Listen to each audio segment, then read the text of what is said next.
Everyone, it's Joe here from Living the Lairn. I just wanted to make a quick video on how I take my tarp down. I've been tarping for quite some time, and an awful lot of my friends are hammockers and guys who use bed rolls, and they have all fantastic ways of taking up and putting down, or putting up and taking down even their tarps. And over the while I've been camping with them, I've kind of learnt a bit off each of them, mashed them together, and now it's the entire system that I use on this beast back here. This beast back here now is a DD tarp. It's not the super light one, it's the 3x3 or 9 feet by 9 feet for those across the pond. It's got eyelets everywhere. It's big, it's square. It's a great tarp. Haven't had a reason to change it. I haven't tried any worse tarps, I haven't tried any better tarps. It works for me. It's a very popular tarp. Then up top here you can see that I use paracord as my Ridgeline, and I use paracord on my tie-outs. That's high vis paracord, but it's black and it's got a touch of tracer in it. It's absolutely fantastic for tie-outs. I buy mine off, if anybody's interested in looking it up, I buy mine off Paracord Ireland. I'm sure it's scattered all over the internet, but it's an absolute gift. That was from my brother Mark. He used it on his tarp one night because he got sick of walking around camp and constantly falling over people's bank line. And this bank line is fairly easy and fairly tough stuff, so you can fall over it or trip over it, no problem.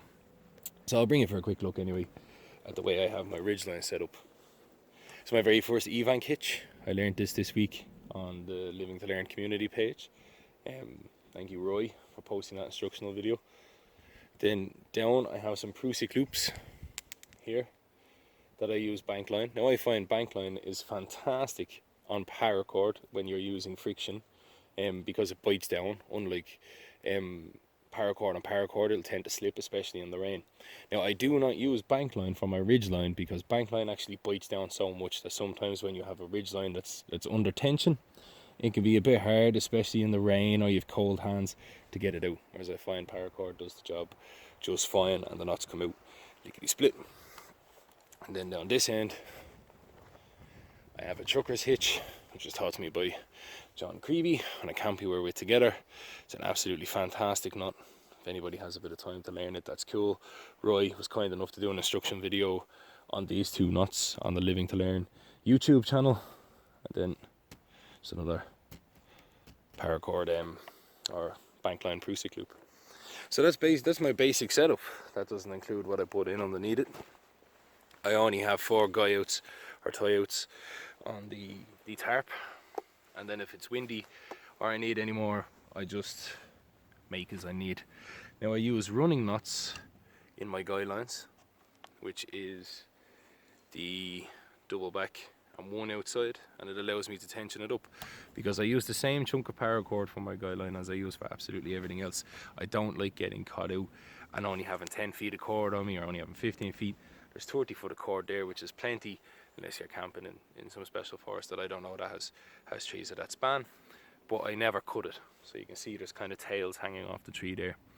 It's fine. It's nice to know that you always have 30 feet, and it's a bit more skillful. And it's the same reason that I use running knots in my guy outs, or my tie outs, because if you do a double-handed knot in it and you're getting wind and stuff and it's tightening down, you're constantly having to take it out. Sometimes you don't take it out, you're going to start cutting your cord.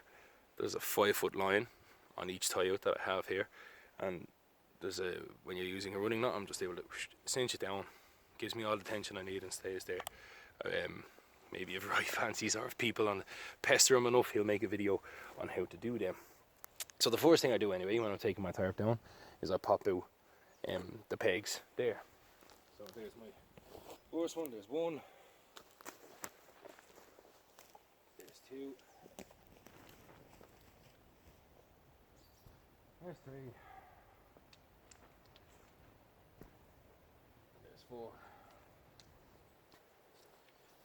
So that's the pegs out. Now this is a very quick way to take down your tarp. It's going to take me a bit longer because I'm bouncing back and forth and having a chat. But there's the 4 pegs I use. They're plastic pegs that I picked up in deals. I think I paid €2 for them, and they're the best pegs that I've ever had. I've had MSR groundhogs and the cheap ones. I've had DD's ones, which is basically the same as the MSO groundhogs, and these are the best ones that I've found. Weight wise, strength wise, I've had these everywhere. Deals, only get them in during camping season, but if you want to go on the internet, they're called ABS 10 pegs. If you want to buy them out of America, they're there if you want. So the next thing I do, once I have that down, is I remove my Prusik loops. So out come the Prusiks.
So there we go. There's the Prusik loops out.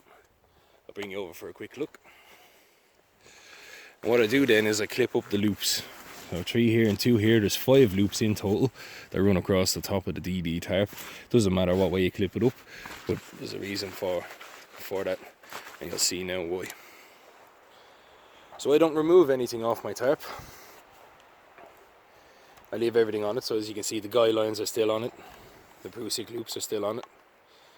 There we go. Sorry, first day using a tripod. We're all Gucci up in here. So, next step, I have a dry bag. This is a 10-litre dry bag. If you're not pushed for space and you're using a big expedition type pouch, you can go a little bigger if you want this kind of effect. I'd recommend getting a 15-litre one. But I have a sack and stuff, and I've always used this bag, so it's just what I'm used to. Maybe one day I'll spring away a 15-litre one. So this is what I do next.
There you have it. My tarp is now up off the ground. It's hanging on its ridgeline there. I didn't have to kneel down. I don't use stuff sacks anymore. It's a real pain having to get down on your hands and knees. The ground could be wet.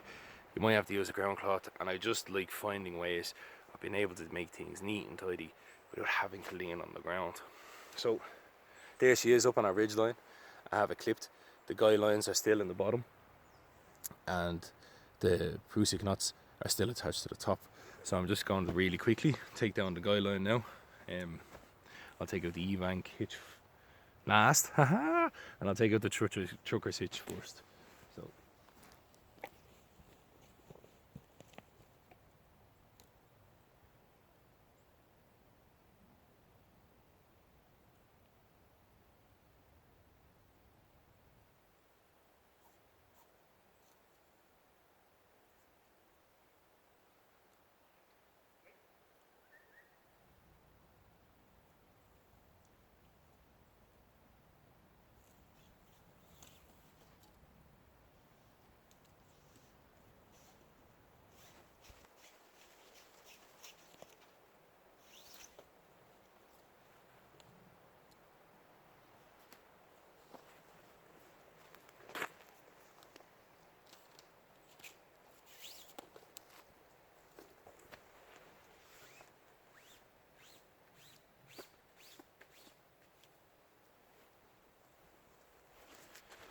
So there you have it.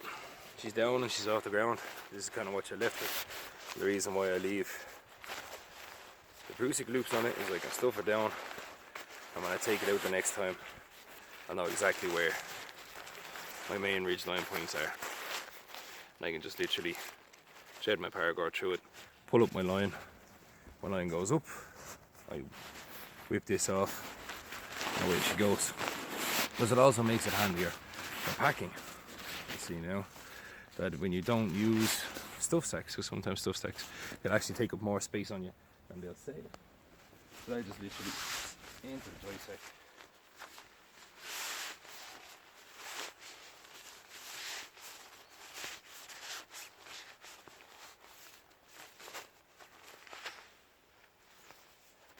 And there you go. There's your hammock all packed up now. If you use the ultralight one, it packs up fairly small. A good friend of mine, Bernard Nulty, who's a moderator on the Facebook page, has one, and it's an absolute gift. And if you're using your expedition bag, your big kind of military Bergens, or your 60 litres, there you go. I tend to stack my expedition bag. I'll have my sleeping bag, I'll have my bits and my bobs, and this is malleable, compact, and it'll nestle into any part of the bag that you care to shift it. I find it's a much better way of doing it, and I didn't have to kneel on the ground. It was nice and quick. I can't see the time there, but we had 12 minutes, and bar my waffling on and showing you what to do, it worked out fine. So I mean, thanks for watching. I hope somebody learned something from that. I mean, everything, as you can see, from my tarp setup, from the knots that John showed me and Roy showed me, to the guy line trips from my brother Mark, to even buying the DD tarp in itself, all came from different people and different recommendations. So I hope I'm able to pass something useful along there to you. And I just want to say before I finish up, a big thank you to everybody who's popped over to the Living to Learn community Facebook page. It's become a fantastic place to learn, and one of the many fantastic places to learn on the internet, and it's a great little community, and I really enjoy being there. And even though I don't get a chance to comment all the time, and we all have responsibilities and stuff, I do have a check and read through absolutely every post on there. So thank you again to all the admin and all the moderators, you know, Davy Crawford, Bernard Nulty, Paddy Carroll, Dermot Farmer of Woolly's World. Thank you all so much for making this an enjoyable trip. I don't know where this road is going to take us, but it's fun. It's fun. So thanks for tuning in again. Keep an eye out for more videos. Thanks very much, and Joe out.